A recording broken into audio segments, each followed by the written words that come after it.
A carcinicultura é a técnica de criação de camarões em viveiros ou gaiolas, muito desenvolvida no litoral brasileiro. Como o Brasil possui uma grande área de litoral e condições climáticas favoráveis, essa atividade vem ganhando destaque. No Brasil, a carcinicultura é realizada com camarões peneídeos. A região Nordeste é a principal produtora do país, gerando um produto de boa qualidade e aceitação. Nesta nossa videoaula do curso de formação para o trabalho, nós vamos mostrar como a carcinicultura é uma atividade econômica relevante. E também vamos orientar sobre como iniciar a produção de camarões em cativeiro. A carcinicultura já tem uma certa tradição no Brasil. Começou lá pelos anos 70 no Rio Grande do Norte e se desenvolveu a partir dos anos 90. Atualmente, das espécies de camarões marinhos que são cultivados em todo o mundo, apenas 2 se destacam no cenário internacional pela participação, com cerca de 70% da produção mundial. São elas o camarão-tigre da Ásia e o camarão branco do Pacífico. O camarão-tigre da Ásia é originário do Oceano Índico e da parte sul-ocidental do Pacífico. É a espécie de maior porte e a mais cultivada em todo o mundo. Tem vantagens em relação a outras espécies, como altas taxas de crescimento e amplas variações de salinidade. O seu cultivo está concentrado nos países asiáticos, como Tailândia, Indonésia, Filipinas e Vietnã. O camarão branco do Pacífico aparece desde o Peru até o México. Este camarão, assim como o camarão-tigre, é uma espécie eurrirralina, que se adapta bem a diferentes condições ambientais, com preferência por substrato de lama. Esse camarão foi o responsável pelo sucesso da carcinicultura nacional, com grandes perspectivas como cultivo em águas continentais. Os principais produtores são os países do Ocidente. Vamos conhecer um pouco mais sobre a morfologia e outros aspectos biológicos do camarão.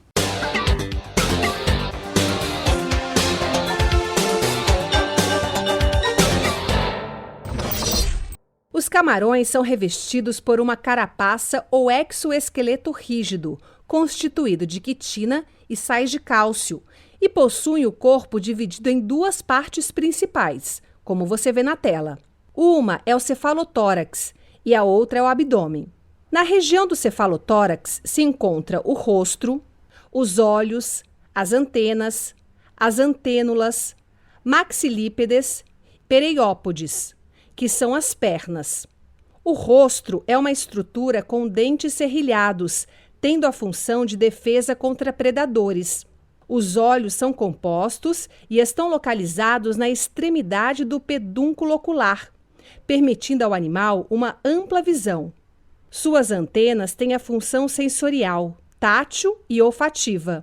Os maxilípedes, com as mandíbulas, são responsáveis pela condução do alimento até a boca. Os apêndices torácicos são constituídos por 5 pares de pernas, e os 3 primeiros são responsáveis pela manipulação e a condução do alimento, enquanto os 2 últimos pares são responsáveis pela locomoção do animal. O cefalotórax aloja os seguintes órgãos: coração, cérebro, estômago, brânquias e sistema reprodutor. Na região abdominal se encontram os pleópodes, os urópodes e o telson. O telson representa o segmento terminal do abdômen. O sistema digestivo dos camarões é constituído de boca, esôfago, estômago, hepatopâncreas, intestino, reto e ânus. O estômago é revestido por quitina, tem a forma de saco e é dividido em 2 cavidades: câmara cardíaca e câmara pilórica. A câmara cardíaca possui um moinho gástrico que realiza a mastigação e compressão do alimento digerido. O hepatopâncreas, ou glândula digestiva, atua na produção de enzimas digestivas utilizadas na degradação química do alimento, bem como na absorção e armazenamento de nutrientes, utilizados na construção de novos tecidos. No intestino, o material fecal é compactado, transportado para o reto e ânus, onde ocorre a excreção. Os camarões são animais de sangue frio, que variam a temperatura corporal de acordo com a temperatura ambiente. Respiram através de brânquias, órgãos respiratórios vascularizados que obtêm o oxigênio do meio externo, transportando-os para os tecidos. As brânquias também possuem a função de eliminar as excreções gasosas e localizam-se sob a carapaça na região lateral ou cefalotórax. O pigmento respiratório é a hemocianina, que faz o transporte do oxigênio. Os órgãos excretores dos crustáceos são constituídos por um par de glândulas antenais, também denominadas glândulas verdes, que realizam a filtração do sangue, eliminando os resíduos metabólicos e reabsorvendo substâncias que podem ser aproveitadas pelo animal, como a glicose. A amônia é o principal produto nitrogenado excretado pelas brânquias e pelo próprio tegumento dos animais. A muda é um processo natural que consiste na troca da carapaça, permitindo o crescimento do esqueleto externo, exoesqueleto do camarão. A frequência de muda, ecdise, está associada ao crescimento do camarão, sendo que os animais mais jovens apresentam um intervalo de muda menor do que os indivíduos adultos.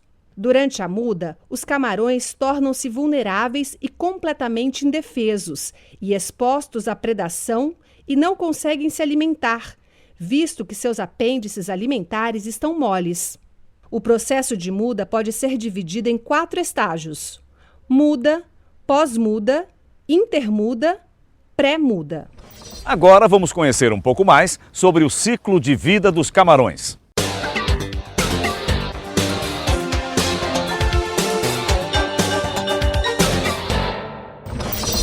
Os camarões peneídeos possuem 3 fases larvais, que você pode observar na parte direita da figura. Tudo começa com a eclosão dos ovos, iniciando a fase náuplios, nome dado à primeira forma do camarão marinho em estágio de larva. Eles se alimentam das reservas de energia do próprio corpo. Depois de 2 ou 3 dias, os náuplios se transformam em zoea, fase na qual permanecem por cerca de 6 dias. A fase seguinte é a mises, um estágio mais desenvolvido depois da fase zoea. Dura de 3 a 5 dias. Depois desse estágio, os camarões chegam à condição de pós-larvas. Os camarões passam por diversas mudas e adquirem forma semelhante à que mostram na vida adulta. No seu fascículo, você acompanha mais detalhes de cada etapa do ciclo de vida dos camarões. No próximo bloco, vamos falar dos parâmetros físico-químicos da água no cultivo do camarão. A gente volta já.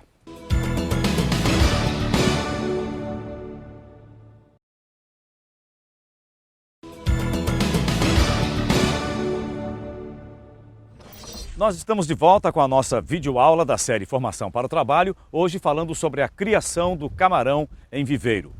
O conhecimento de alguns fatores, como a composição da água, sua salinidade, alcalinidade, é muito importante para uma bem-sucedida criação de camarão. Eu estou aqui com o Leonel Ferreira, que é engenheiro de pesca, atualmente técnico responsável pela carcinicultura familiar da Associação dos Produtores de Parajuru, em Beberibe. Leonel, o conhecimento desses fatores, essa coisa da composição da água, salinidade, alcalinidade, quando uma água é água doce, é considerada água doce, esses fatores seriam uma primeira medida de preocupação do produtor? Com certeza. A água doce é quando é 0 graus de sal, não tem nenhuma parte de sal. E água salgada é quando tem uma variação pequena de sal, já é considerada água salgada. Então, o fator limitante hoje da carcinicultura no Brasil, e aí a gente tira para a nossa região, seria a qualidade de água, e a medida mais correta seria um manejo apropriado dessa água para introdução dentro do viveiro. Então, a qualidade de água hoje é fundamental para o desenvolvimento da carcinicultura e o desenvolvimento da espécie Litopene vanameio no Nordeste. Então, a água tem que ser de boa procedência, ser uma água, não precisa ser uma água oceânica, tem que ser uma água um pouco salgada, principalmente na beira da praia. Qual é a salinidade média da água para a captura de larvas, por exemplo, que serão... Hoje, no Ceará, existem 3 laboratórios grandes. E nesses 3 laboratórios grandes, a água é captada oceanicamente. Então a água vem em 35 partes de sal. Sim. E para a gente fazer o povoamento desses viveiros existentes, a gente tem que ter uma conferência da salinidade do viveiro para a gente trazer a salinidade aproximadamente do laboratório para dentro dos viveiros de criação de camarão marinho. Existe alguma influência aí do pH, ou seja, da alcalinidade na criação do camarão diretamente? No desenvolvimento dele? A alcalinidade, nada mais nada menos, é a concentração de sais que existe na água marinha ou em qualquer área liminológica, ou seja, em qualquer área que possui água. Então é um fator limitante porque a alcalinidade vai desenvolver alguns elementos físico-químicos que melhoram o crescimento e o desenvolvimento da carcinicultura nesses ambientes. O pH é a concentração de gás carbônico que existe, ou seja, é a concentração de microalgas que existe dentro dos viveiros de camarão. Quanto mais rico aquele viveiro, maior a variação do pH. Quanto menos rico for aquele viveiro, menor a concentração do pH. Então o pH tolerante para o camarão é de 7 a 9. Acima disso, o camarão já não começa a comer, tem o processo de mortalidade. E abaixo de 7 há um crescimento lento do camarão. Eu estou percebendo, Leonel, que nós temos aí um conjunto de informações, de minúcias, de detalhes, que assim é uma coisa infinita, que não termina. Aquele que está pensando em se tornar um produtor de camarão tem que procurar muita informação, tem que estar muito bem acompanhado por um técnico, como você que tem conhecimento. Então nós vamos aqui lembrar que estamos passando algumas informações e ele tem que buscar muito mais para poder iniciar a sua produção. Por exemplo, a questão da matéria orgânica, que inclusive que vem dos rios e tudo, que pode chegar na água, no viveiro onde vocês estão trabalhando com a criação do camarão. Como controlar? Qual a importância dela? Quais são os malefícios e benefícios? A matéria orgânica pode vir de 2 fatores. Fatores da capacitação das águas para o viveiro, ou seja, onde você vai captar a água para abastecer o viveiro, e também onde o viveiro está localizado. Em terrenos arenosos, não é que seja impossível criar camarão. Há possibilidade de criar camarão, sendo que você tem de revestir o solo e impermeabilizá-lo. A matéria em suspensão prejudica em 2 fatores. No entopimento das brânquias do camarão, então o camarão ele entope as brânquias, consequentemente ele morre, principalmente as larvas, e a maioria de concentrações de matéria orgânica existe que vão promover gases prejudiciais ao camarão, como nitrito, nitrato e amônia. Esses são fatores limitantes de gases que são promovidos pela matéria orgânica em acúmulo dentro dos viveiros. Ou seja, o produtor tem que estar muito atento aí, senão o prejuízo é certo. Muito, muito. O camarão, qualquer coisinha já pode atrapalhar. Já pode atrapalhar, desde a fase inicial até a fase terminal do camarão, que no caso seria o desenvolver desse camarão. Quanto mais problemas liminológicos ou problemas de matéria orgânica em decomposição na água ou no solo, há um fator limitante de criação desse camarão. Leonel, o que é a turbidez na água e também qual a importância dela para a criação do camarão? A turbidez da água, nada mais nada menos, é a concentração de sólidos na coluna d'água. Pode ser de 2 fatores, concentração de microalgas ou concentração de matéria orgânica dentro do próprio estuário, ou dentro da própria captação ou dentro do próprio viveiro. Essa turbidez interfere no desenvolvimento do camarão e principalmente na incidência do sol, ou seja, da luz solar até o fundo do viveiro. Porque a luz do solar, se ela penetrar até o fundo do viveiro, tem condições de fazer com que aquelas matérias orgânicas em decomposição que já existem dentro do fundo do viveiro não se oxidem e não prejudiquem no desenvolvimento do camarão. No caso, por exemplo, do ciclo do nitrogênio, como é que ele interfere? De que maneira ele interfere na criação do camarão? O ciclo nitrogênio nada mais é gases nitrogenados, como já está falando a palavra nitrogênio, que já existe na água salgada e já existe no solo. Quanto maior esse fator dentro dos viveiros, ou seja, esses gases que não são imperceptíveis a nós a olho nu, só com aparelhos realmente liminológico, ou seja, uma bancada liminológica para analisar isso, a gente identifica. Então, quanto maior o nitrogênio, maior o nitrato, maior a amônia, é prejudicial para o desenvolvimento do camarão. Então, o camarão vai crescer menos, vai se alimentar menos, vai se desenvolver menos. Em consequência disso, vai comer muito mais ração do que deveria ser. Consequentemente, a sobrevivência vai cair dentro do viveiro. Olha, o que o Leonel está dizendo é que esses parâmetros da boa qualidade da água devem ser considerados para evitar problemas que podem ocorrer na sua criação. Por isso, a análise das amostragens da água que vem através dos equipamentos colocados nos viveiros é fundamental para saber qual o tratamento necessário. Nós vamos saber agora quais os parâmetros que devem ser monitorados em cada viveiro.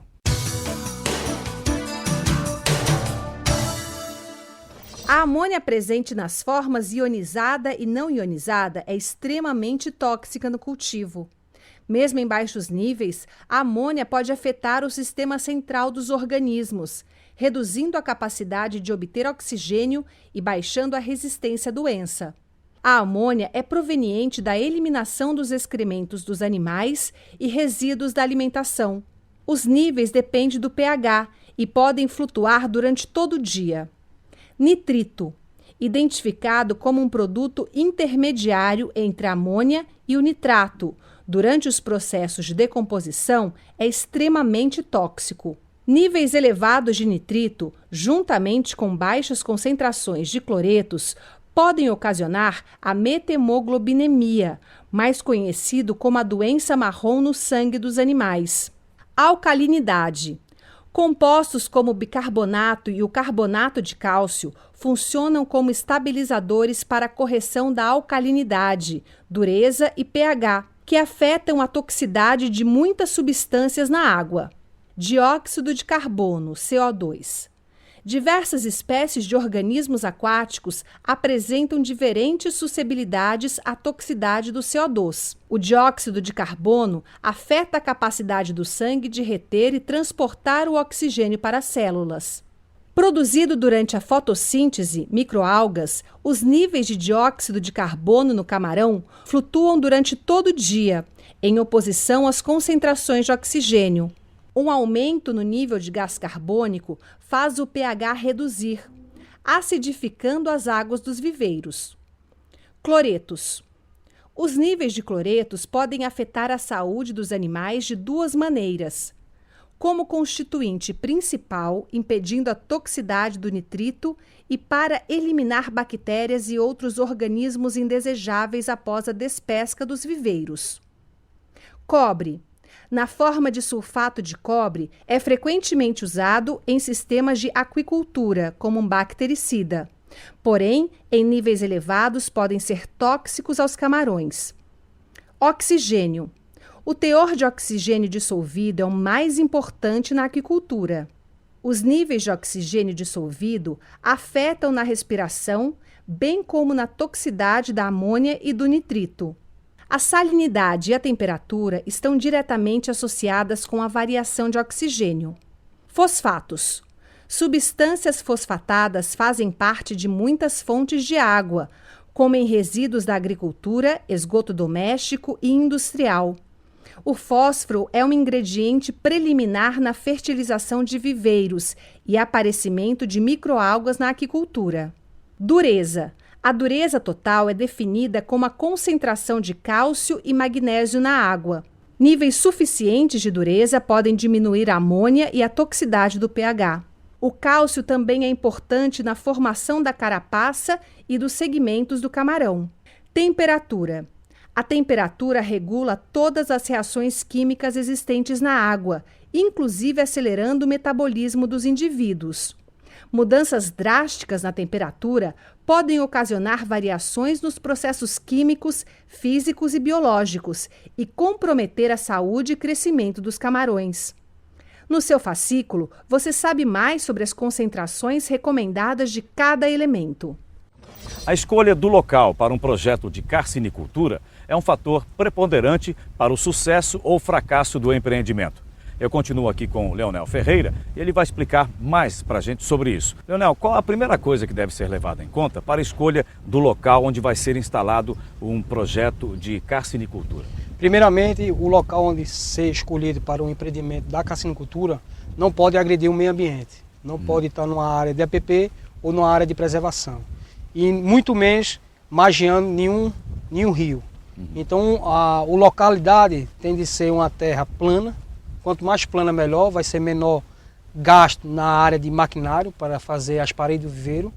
Outra, a inclinação do viveiro tem de ser num ângulo de 25 graus. Para que essa inclinação ocorra, você tem que fazer uma terraplanagem ou uma raspagem do viveiro, em sentido da comporta de abastecimento à comporta da drenagem.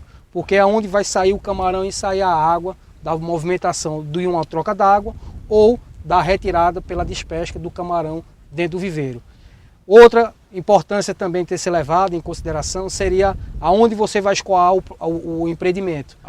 Onde você vai escoar a produção. Para onde vai a produção. Para onde vai a produção. Não adianta você fazer um viveiro de camarão numa área que não tenha um escoamento bom, não tenha umas vias de acesso para escoar a produção. Então, basicamente, seriam esses dois fatores limitantes. Uma área que não fosse área de preservação e próximo de rios, e outra que seria uma área plana, que diminuiria as condições de maquinário dentro do viveiro para fazer o investimento para chegar no viveiro. Exatamente. O clima interfere também? O clima interfere. O Nordeste é uma área propícia para a criação de camarão marinho, porque o ano todo é verão, só varia alguns meses do ano, que seria inverno, tempo chuvoso, ou verão, tempo de sol. Então hoje, uma área propícia para a criação ou empreendimentos da carcinicultura seria o Ceará. Não tem uma variação muito grande de temperatura. Que, aliás, é o maior produtor hoje. Hoje é o maior produtor no Brasil, de camarão. Não em número de viveiros, em número de produção. De quantidade de camarão. Leonel, no caso, a chuva. Muita chuva, pouca chuva, interfere também? Interfere. Principalmente na salinidade da água, na qualidade da água que está no viveiro e principalmente no aparecimento de algumas doenças, ou seja, alguns patógenos externos. Hoje a gente está tendo um problema, creio eu, que principalmente na região Nordeste, porque está fazendo muito frio nas madrugadas e ao longo do dia muito quente. E essa variação de temperatura influencia na qualidade da água e nas condições ambientais do camarão. E as chuvas, como no tocante que o senhor falou, interferem na pluviosidade, ou seja, no aumento de águas vindas de origem do espaço, ou seja, das nuvens, que as chuvas, interfere na salinidade, há uma variação muito grande da salinidade, consequentemente o camarão não se estabiliza nessas variações, ocorrendo uma variação muito abrupta da salinidade, então o camarão há aberturas suscetíveis às doenças. Quer dizer que o produtor tem que estar atento a todos esses detalhes. Com certeza. Quanto mais ventilado, maior oxigenação dentro do viveiro, mas maiores problemas riscos a haver com transmissões de doenças. Porque a maioria das doenças ou os patógenos do camarão pode ser transmitido também pelos ventos e pelas correntes oceânicas.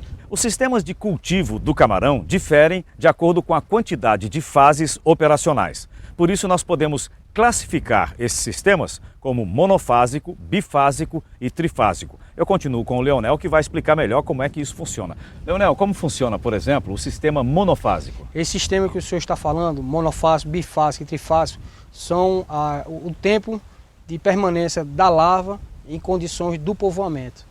Então, o sistema monofásico é quando a larva vem do laboratório e diretamente é aclimatado e colocado no viveiro. Direto no viveiro? Direto no viveiro. Isso é o sistema monofásico. O bifásico é quando a larva vem do laboratório e existe um tanque chamado berçário e essa larva é colocada naquele berçário. No berçário.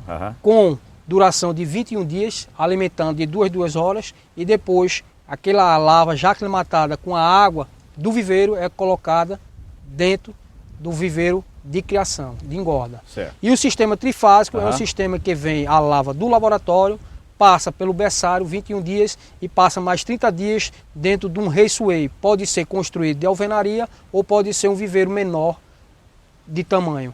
Consequentemente, o camarão, quando sai para o viveiro, o camarão sai um camarão já juvenil, de 2, 3 gramas em média. Então, o tempo de cultivo no viveiro diminui. De vez de ser um camarão com 90 dias, no máximo 80 dias está tirando, 70 dias está tirando esse camarão. Isso. Então garante também a maior sobrevivência. Quanto maior fase aquele camarão passar com água aclimatada do viveiro em melhores condições, maior será a sobrevivência desse camarão. Leonel, há também os sistemas extensivo, semi-intensivo e intensivo. Como é que eles funcionam? Esse sistema, nada mais nada menos, é a densidade de camarão por metro quadrado colocada no viveiro de camarão.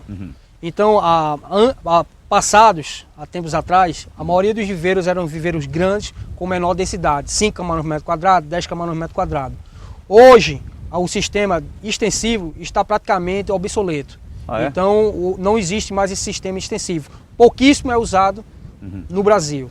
Então, o sistema extensivo é um sistema que o produtor coloca a lava do camarão, fertiliza, que é o que enriquece aquela água com alimentos naturais, e basicamente não há uma alimentação externa, ou seja, por ração. É controlado mesmo. É controlado só com qualidade de água. Sim. Não existe alimentação externa, ou seja, ração adicionada no cultivo. Já o cultivo mais em prática no Brasil e no mundo é o sistema semi-intensivo. Semi-intensivo. O semi-intensivo é colocado de 10 camarões a 35 camarões por metro quadrado, chegando a 50 camarões por metro quadrado. Então esse sistema é o sistema mais implantado na região, principalmente no Brasil, porque é um sistema que é adicionado ração aliado à fertilização, ou seja, aliado à qualidade de água com nutrientes já colocados diretamente, que já vem oriundo do mar ou implantado por algumas fertilizações. O que é fertilização? É promover alimentos naturais com fertilização química, que seria um silicato, uma ureia, nitrito, nitrato, ou por fertilizantes naturais, que seria o farelo, o puim de arroz. Então, essa fertilização com a combinação de aplicações de rações é que dá um sistema semi-intensivo. E o intensivo? O intensivo é quando a concentração, ou seja, a densidade de camarão por metro quadrado é maior, chegando a 200, 300 camarões por metro quadrado. Por metro quadrado. Então esse sistema já é implantado em grandes fazendas de camarões, porque tira um volume muito grande de camarão para 1 hectare. Para você ter ideia, com 5 camarões por metro quadrado, ele chega a tirar o sistema extensivo 1.000 quilos de camarão no máximo.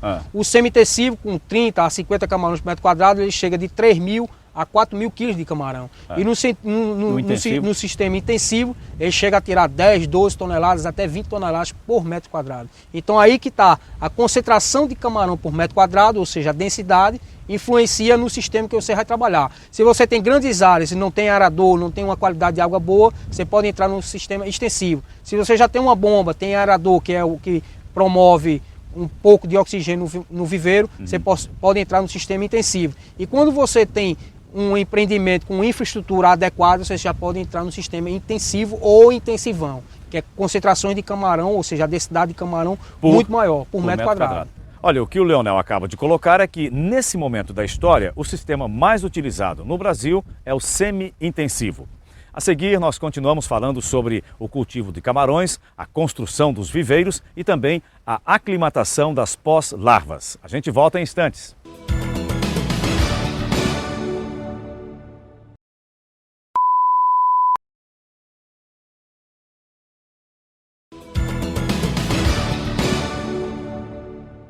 Estamos de volta com a nossa videoaula da série Formação para o Trabalho. Hoje falando sobre a produção de camarão, ou seja, a carcinicultura. Agora, nessa parte do programa, nós vamos falar um pouco sobre algumas instalações que compõem uma fazenda de camarão. Eu continuo aqui com o Leonel. Leonel, eu começaria falando sobre os tanques berçários. Como eles são construídos e quais as principais características desses tanques? Os tanques berçários podem ser feitos escavando o chão, seja circular ou retangular. Retangular é os mais usados na escavação do solo. Pode ser de alvenaria, construído no cimento, tijolo e arame, ou seja, edificações. E pode ser feito, quando é o mais usado, mais barato, de fibra, circulares. Os retangulares podem ser em média de 5 metros de comprimento por 1 metro a 2 metros de largura, com profundidade de 1,20 a 1,50. Já os circulares são melhores de ser utilizados, principalmente os de fibras, que podem ser movidos de acordo com a necessidade de cada viveiro, ou seja, esses berçários podem ser transportado, pode ser deslocado para o viveiro que queira povoar.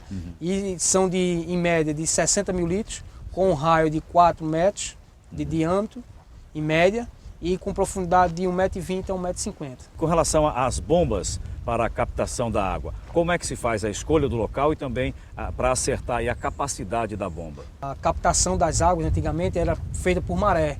Então a maioria dos viveiros que eram construídos eram em áreas grandes e a captação era pelo tamanho da maré. Quanto maior a maré oceânica, maior aporte de água por troca sem bombeamento. Hoje, com o novo empreendimento, que tudo se moderniza e tudo se renova, principalmente na carcinicultura, começaram a fazer com bombas movidas a óleo diesel, sem energia elétrica, com bombas de motor de irrigação, com motor de caminhonete, e depois entraram a parte elétrica. Então a parte elétrica, existe bombas flutuantes que derivam em decorrer com o nível de onde for captado a água, seria a água de um rio, a água do mar, seriam bombas que ao decorrer com níveis podem oscilar de acordo com a maré.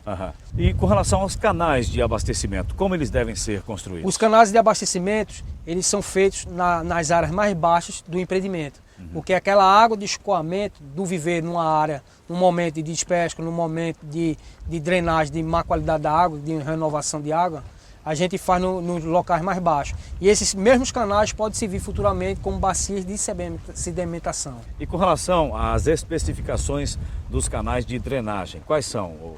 Os canais de drenagem, eles podem, na maioria das vezes, são retangulares, na parte mais baixa do terreno, fazendo o aporte das águas de uma renovação ou de uma despesca de um camarão. Aí nós temos abastecimento e drenagem. Como devem ser instaladas as comportas de abastecimento de água e também da drenagem da água? A maioria dos viveiros da carcinicultura familiar, eles não utilizam tanto o canal de abastecimento. Eles utilizam mais bombas para abastecer. Em grandes empreendimentos existe o canal de drenagem e o canal de abastecimento. O canal de abastecimento ele tem de ser um nível maior do que o nível do viveiro. Ou seja, se o nível do viveiro for de 1 metro, ele tem que ser acima de 1 metro do nível do viveiro. E os canais de drenagem são nos locais mais baixos do viveiro. Quando o empreendimento comporta comportas de abastecimento e comporta de drenagem, poderá ser feito, faremos essa comporta. Quando não, a gente só faz a comporta de drenagem, que é a comporta de retirada do camarão, onde o camarão sai pela despesca. Despesca, né? Ou então o manejo de uma qualidade má de água, a gente também tira pela drenagem dessa comporta. Tá, os camarões precisam de ração. Como é que essa ração deve ser estocada para que não haja prejuízo? A estocagem das duas são a mesma, em cima de pellet, num local fresco, sem muita umidade e sem muito contato com as paredes nem o chão, em cima de pallets, ou seja, em cima de estrado de madeira. Um outro ponto que eu queria tocar é qual a finalidade da bacia de sedimentação, que inclusive é uma exigência, né? Então os órgãos ambientais hoje, para a carcinicultura existir, para a carcinicultura acontecer, é cobrada a bacia de sedimentação. Essa bacia de sedimentação varia de 10% a 20% da área total do empreendimento. Essa bacia serve para recolher a água de uma drenagem, de um manejo liminológico, um manejo de troca de água do viveiro ou numa despesca do camarão. Aquela água ela é sedimentada naquela bacia para depois ser reaproveitada com algum tratamento que seja feito posteriormente para dentro do viveiro ou para ser lançada ao estuário ou o rio que se pegue água, liberada justamente. Bom, quando o viveiro já está apto para a colocação das pós-larvas, eu vou perguntar aqui para o Leonel como é feita a aclimatação das pós-larvas e por que o teste do estresse também deve ser feito. Antes das larvas ser colocadas no viveiro, a maioria dos produtores não tem preocupação em fertilizar essa própria água que vai ser colocada as larvas. Então, primeiramente, existe uma fertilização, ou seja, produtos que são comprados em fábricas de insumo, seja fertilizantes naturais ou fertilizante químico. Após a fertilização, há uma conferência de alguns parâmetros, seja salinidade, temperatura e oxigênio, para aí depois pedir no laboratório a larva. Agora, Leonel, mais um detalhe aí, por quanto tempo elas devem permanecer nos tanques berçários? O tempo de permanência das pós-larvas no berçário varia de acordo com o empreendimento. Então, basicamente, 21 dias no berçário. Então, é um momento de aclimatação com a água, com os parâmetros físico-químicos e, principalmente, melhorando a alimentação do camarão. Porventura, se ela for diretamente colocada e aclimatada no viveiro, a alimentação seria feita em 4 horários. 7 horas da manhã, 10 horas, 1 hora da tarde e 3 horas da tarde. Já no berçário, de 2 horas seja alimentado a larva, ganhando melhor sobrevivência e diminuindo o risco de mortalidade. Tem alguma orientação especial para o momento em que as pós-larvas são recebidas no berçário? Existe um momento de, antes da larva chegar, uma desinfecção do berçário com formol ou álcool a 10%. Lavado alguns berçários com limão, que é o ácido ascórbico. Para quê? Para melhorar a sanidade do berçário. E o berçário ele é acoplado a uma ventilação constante, que são sopradores. Então, garante uma maior oxigenação do berçário com esses sopradores. Consequentemente, as larvas têm uma melhor resistência e uma melhor sobrevivência quando são colocados nos viveiros de engorda. Com relação ao monitoramento e à renovação da água, tem alguma orientação especial? Tem orientação. Os parâmetros que são medidos nos viveiros de engorda são os mesmos parâmetros medidos no berçário. Salinidade, temperatura, oxigênio e alguns gases letais ao camarão, nitrito, nitrato e a própria amônia. E o monitoramento é constante, diário. Enquanto no viveiro a gente faz 3 vezes por semana, no berçário é diariamente. Então, para que seja mantida aí a qualidade absoluta da água para uma boa saúde das larvas. Exatamente, larvas, né? Porque se a gente não conseguir manter uma qualidade da larva, infinitamente vai ser prejudicial ao futuro do empreendimento. Ou seja, você vai ter um cultivo já com uma larva já danificada, ou seja, já estressada propriamente dita. O que vai diminuir a produção. Diminuir a produção e pode acarretar doenças vindo do berçário para o viveiro de camarão. Leonel, do berçário as pós-larvas vão para o viveiro para o seu desenvolvimento e serem transformadas em camarões. Existe algum horário específico para fazer essa transposição? Antigamente a gente não tinha muita preocupação da aclimatação e do povoamento. Hoje a gente indica para que povoe nas primeiras horas da manhã. Bem cedinho. Bem cedinho, no máximo até 6 horas do dia. Primeiramente porque não há um fator limitante com a incidência da luz solar. Outra, a temperatura e a variação do pH. Quanto mais tarde povoar, ou seja, quando entrar pela tarde, ou seja, a tardezinha, você povoar, implica a influência do pH. Então o pH também é um fator limitante para o povoamento. Então se indica a povoar logo pela manhã, nos horários iniciais. Até às 6 da manhã ali. Até às 6 da manhã indicado. Quanto mais cedo povoar, melhor o resultado e melhor a sobrevivência. Quanto mais tarde povoar, pior a sobrevivência. No próximo bloco, nós vamos falar sobre a construção e o manejo dos viveiros. A gente volta já.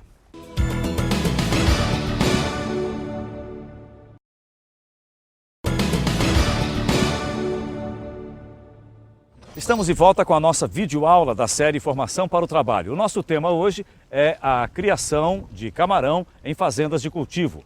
Para se construir um viveiro de carcinicultura, é preciso conhecer o terreno, saber se o solo é rico ou não. Eu estou aqui com o Leonel e ele vai nos explicar por que é importante essa análise do solo, onde vai ser instalado o viveiro e no que é que isso ajuda, Leonel. Ajuda numa melhor produtividade e uma melhor qualidade do produto a ser cultivado. Tem algum elemento que pode prejudicar a produção? No solo, sim, a concentração de matéria orgânica decorrente do próprio solo. Se for um solo em regiões arenosas, não presta. Se for um solo em regiões de manguezais, também não é muito favorável. Em si, uma área própria para carcinicultura em área litorânea seria em área de apicum ou no retromangue, atrás do manguezal, que seria uma área propícia. No caso, uma análise pode identificar se existe ali uma quantidade X de ferro e alumínio. Esses dois elementos podem prejudicar, podem ajudar o ferro e alumínio, são metais que podem inibir o crescimento do camarão, entupir as brancas e promover várias séries de doenças. Uma especificação do análise de um solo ou de uma qualidade de água que também tem que ser feita na sua captação e também na água do viveiro, seria o nitrato, nitrito, os gases, elementos como cloro, carbono, sais minerais, potássio, magnésio, isso tudo é em relevância para o cultivo do camarão. Ou seja, com as concentrações ideais, esse solo, depois de analisado, porventura possa ser que tenha um cultivo apropriado. no manejo do viveiro, o primeiro procedimento é o revolvimento do solo, seguido da aplicação de cal virgem ou calcário para a desinfecção e a neutralização da acidez. Leonel, como é feita essa aplicação do cal virgem ou calcário para neutralizar a acidez, desinfectar o espaço? Veja só, como o senhor bem frisou, gradear ou aradar ou colocação de calcário para correção da acidez. O gradeamento justamente é feito para que remover as áreas profundas do solo em contato com a superfície, consequentemente oxigenando essas áreas, ou seja, oxidando a matéria orgânica. Depois disso é colocado de 1.000 a 1.500 quilos de calcário, seja ele dolomítico ou calcítico, ou 1.000 quilos de cal virgem, primeiramente para corrigir a acidez do solo e fazer uma esterilização. E é colocado em todo o viveiro. Todo o viveiro, o solo do viveiro é colocado, as estacas são pintadas de cal, as comportas todas de abastecimento e drenagem pintadas e as bandejas, que são os comedores do camarão, também colocar o cal virgem. Isso garante uma desinfecção do viveiro. Não é que não traga, evite patógenos entrar, mas você minimiza a presença de problemas futuros no viveiro. Nos viveiros, o que são os aeradores e quando eles devem ser utilizados? Os aeradores são colocados para promover um melhoramento do oxigênio já existente na água. Antigamente, quando eram os cultivos em extensão, não era colocado aeradores, ou seja, como não tem uma alta densidade de camarão no viveiro de camarão, não há necessidade de colocação de aeradores. Mas hoje, como os cultivos são semi-intensivos ou intensivos, há uma colocação de aeradores. E essa colocação dos aeradores no viveiro de camarão era para melhorar a concentração de oxigênio já existente. Então hoje existem vários aeradores de paleta, de sucção, de dispersão, de jateamento. Como as bandejas devem ser utilizadas? As bandejas nada mais, nada menos, são comedores artificiais colocados no viveiro para que o camarão se concentre e ali coma, ou seja, é onde colocada a ração. A própria ração. Sendo que antigamente a ração era jogada a voleio, você pegava 30 quilos de ração e voleava em todo o viveiro. Hoje, para você saber se o camarão está comendo ou não, é colocado bandejas no viveiro. E a despesca dos camarões após a engorda, como ela As despescas hoje, dependendo da capacidade do viveiro e também da capacidade de receita que o produtor queira tirar, em média, um cultivo de camarão gera em torno de 50, 60, 70 a 90 dias. E também depende da gramatura que o produtor queira tirar esse camarão. Quanto menor o camarão ele queira tirar, menor o tempo de cultivo. E aí são feitas despesas a cada 3 meses ou bimestral. Ou seja, ele controla de acordo com o que ele está querendo fazer. A gramatura que ele quer tirar. E aí a despesca é feita pela comporta de drenagem, esvaziando toda a água do viveiro. Consequentemente, o camarão desce pela gravidade da inclinação do viveiro e pela saída da água pela comporta de drenagem. Por que deve ser feita uma amostragem dos camarões? Há muito tempo atrás, ou seja, nos meados de 2000 e 2001, a gente tinha muitas exportações de camarão. Então a classificação de camarão daria uma melhor receita para o produtor. Hoje, como a maioria do camarão produzido no Brasil fica internamente, então não há uma classificação periódica. Só para um comprador que queira exportar esse camarão, ele faz uma classificação e uma biometria com amostragem. Ele separa 100 camarões, 1000 camarões e faz a classificação para saber a quantidade de camarão que tem com maior gramatura específica em cada viveiro. Leonel, como o produtor deve proceder quando morre o camarão? 1, ou 2, ou 10, ou uma quantidade? O que ele deve fazer no viveiro? Veja só, quando aparece um camarão morto no viveiro, o produtor tem que ficar alerta. Pode ser um patógeno, pode ser uma falta de alimentação, ou pode ser que o camarão morra decorrente, em consequência de alguma agressividade que tenha de algum parâmetro físico-químico do viveiro. E o procedimento que a pessoa deve tomar é pegar aquele camarão, retirar do viveiro, nunca jogar na parede para um cachorro comer, uma galinha comer, uma garça comer. E sim pegar aquele camarão, enterrar e cobrir aquela vala com cal virgem. Multiplicando camarões e dividendos, diversos empreendedores alcançaram sucesso com a carcinicultura. Vamos conhecer a história de quem investiu e foi bem-sucedido no ramo.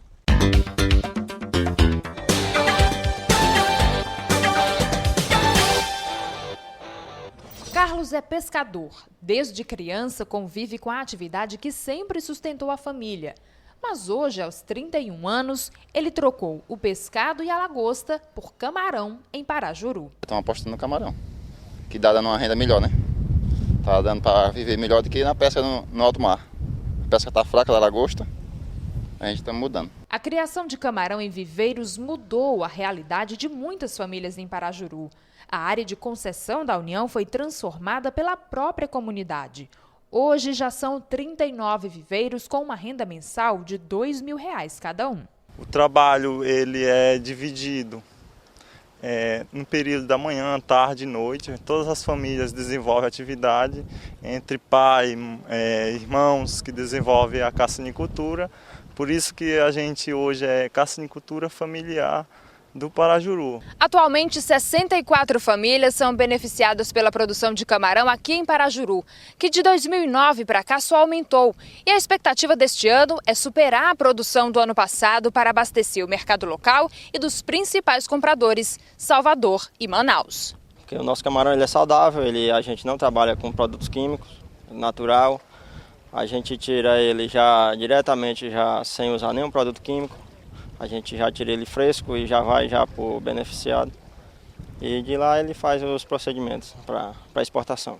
Atualmente o Ceará é o maior produtor de camarão do Brasil.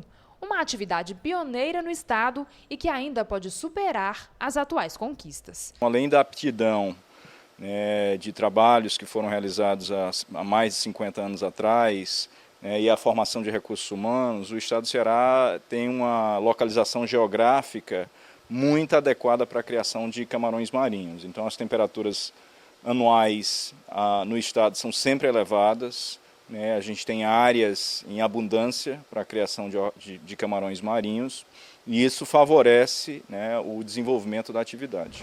A nossa videoaula sobre o produtor de carcinicultura está chegando ao fim. Aqui você viu como se preparar para entrar no ramo, como planejar a sua produção, conhecendo melhor o produto a ser cultivado e também sobre o manejo do camarão.